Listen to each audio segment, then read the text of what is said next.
La fête continue pour ce deuxième sujet, mais cette fois-ci au rythme de la verdure. Parigny-le-Paulin met en place pour la première fois sa fête de la biodiversité. Donc au programme, on a une balade pédestre de possible, des ateliers aussi, une exposition photo et plein de choses à voir et à faire. De quoi passer une belle journée dans la nature en famille. Je vous propose qu'on aille voir ça. Suivez-moi.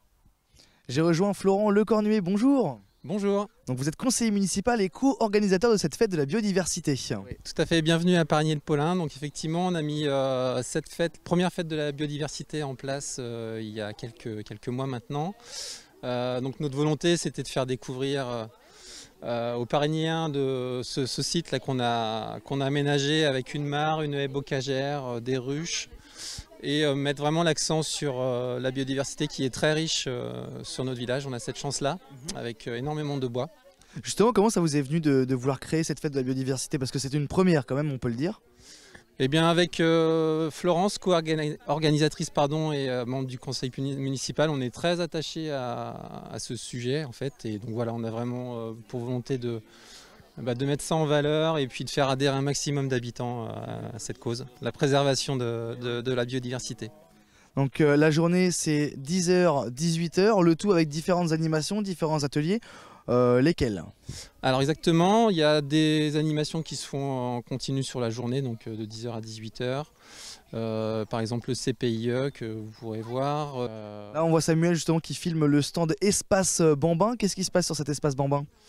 Alors là, les enfants, les ados du village ont été missionnés pour accueillir les plus jeunes, pour leur faire des activités, notamment colorier une grande fresque qu'on essaye de reconstituer sur la journée. Et puis les enfants de l'école ont préparé des petits jeux chercher trouve, des jeux de reconnaissance. L'idée c'était aussi de mettre à contribution l'école du village au travers de ces activités on va dire ludiques, et puis aussi des décorations qu'on pourra voir sur les différents stands. De votre côté, Florent, vous faites aussi un atelier espace nichoir, c'est ça? C'est des nichoirs pour les oiseaux? Tout à fait, oui. Alors on a 3 créneaux dans la journée pour fabriquer des nichoirs pour les oiseaux cavernicoles, donc comme les mésanges par exemple, et 2 créneaux pour les petits hôtels à insectes.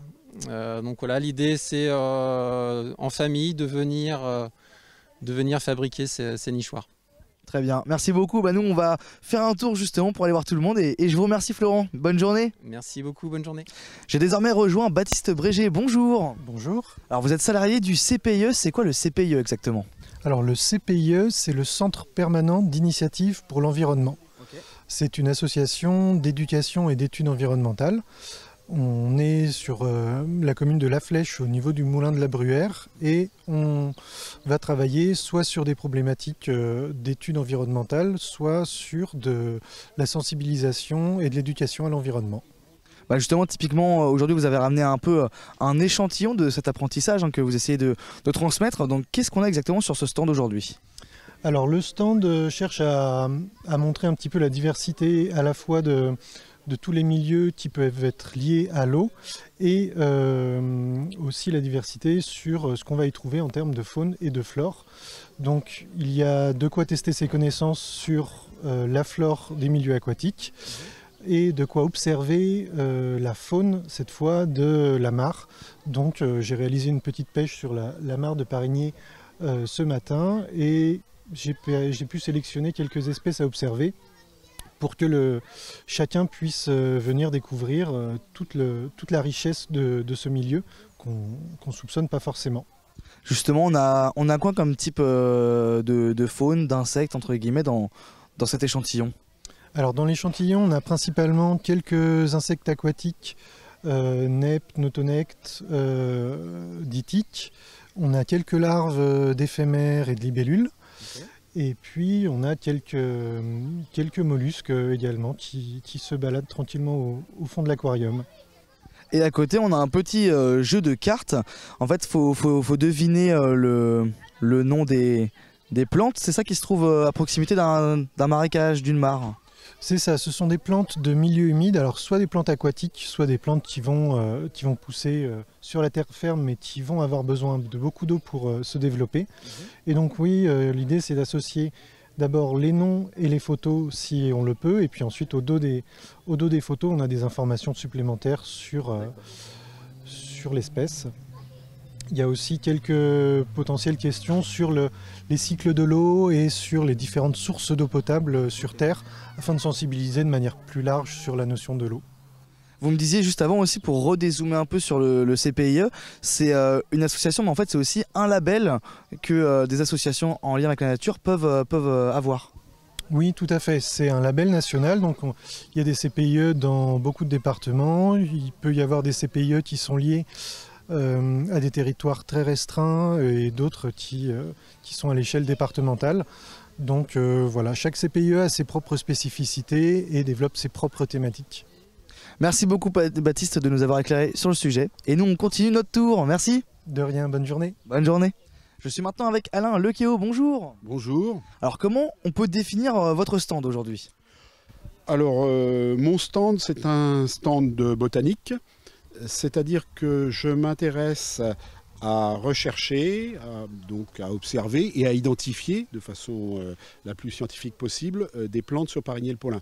Alors pas sur l'ensemble du territoire, je me limite à une partie du territoire qui est la ZNIEF, zone naturelle d'intérêt faunistique et floristique. Voilà. Et je pars de l'inventaire qui a été fait. Maintenant ça a plus de 20 ans, l'atlas de la flore sartoise de Huneau et Moret. Je regarde ce qu'il y a dedans, ce qui était répertorié à Parigny-le-Paulin, et je regarde si elles existent toujours.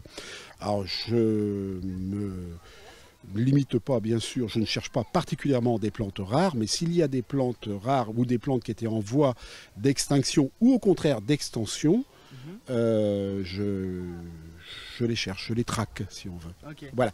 Et ensuite, soit je garde ça pour moi si c'est une plante assez ordinaire, mais néanmoins j'essaye de quantifier un peu sa présence sur le territoire.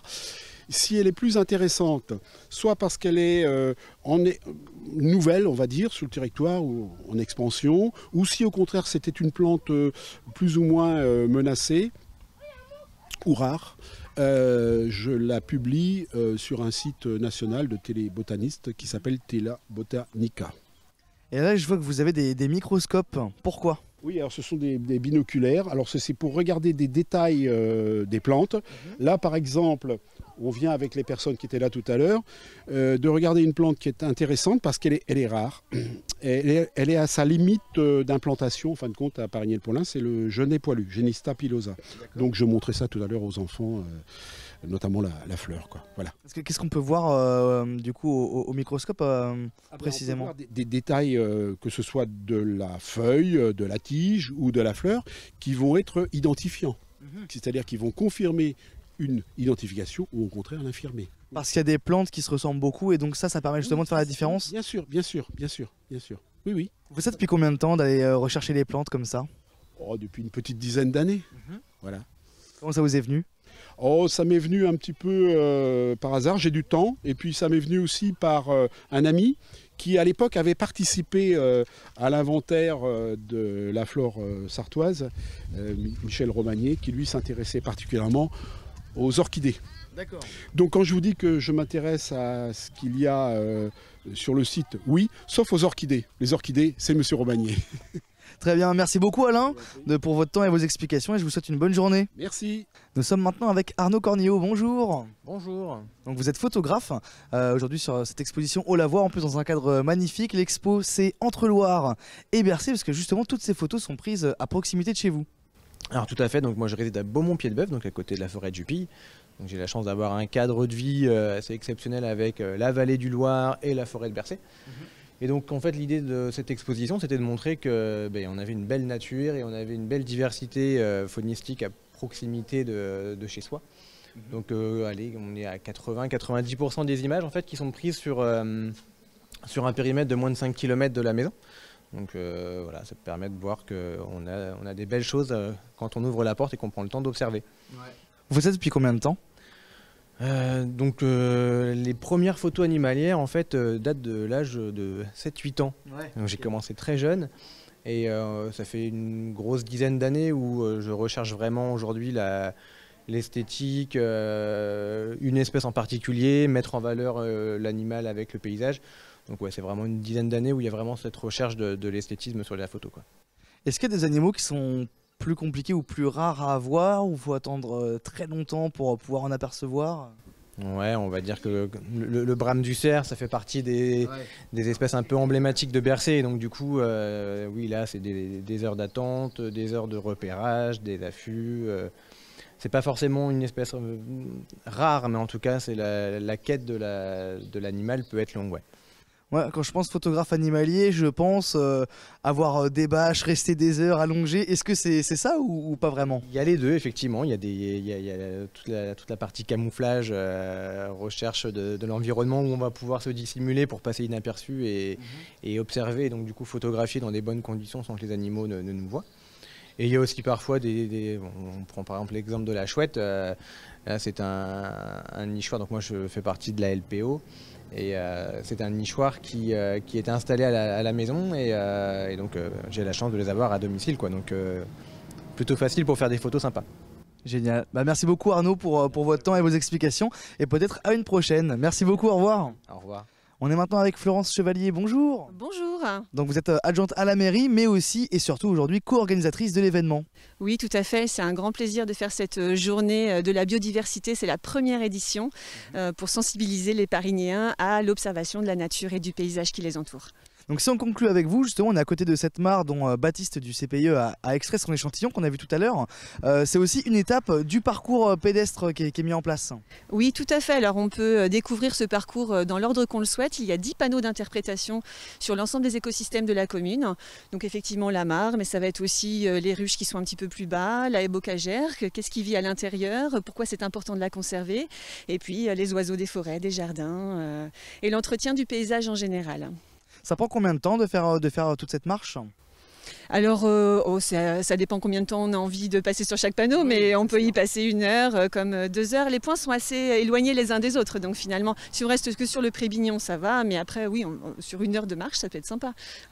Et Baptiste me disait que cette mare, elle est assez récente, elle a 1 an et demi, c'est ça? Oui, tout à fait. On l'a fait il y a 1 an et demi avec les élèves de la Germinière, le lycée agricole qui travaille aussi en paysage, et donc ils nous ont aidés à organiser et paysager l'ensemble du lieu. Génial. Qu'est-ce que je peux vous souhaiter pour la suite de la journée ou de la suite en règle générale? Eh bien, que le soleil continue à briller et que surtout les Parignéens prennent conscience que effectivement la biodiversité c'est important de la protéger parce que c'est une question de survie pour nous aussi. Voilà. Très bien, nous en tout cas on en a pris conscience. Je vous remercie. Nous maintenant on file à Souligny-Flacé pour une exposition peinture. Très bien, bonne journée et bon dimanche à vous. Merci vous aussi, au revoir.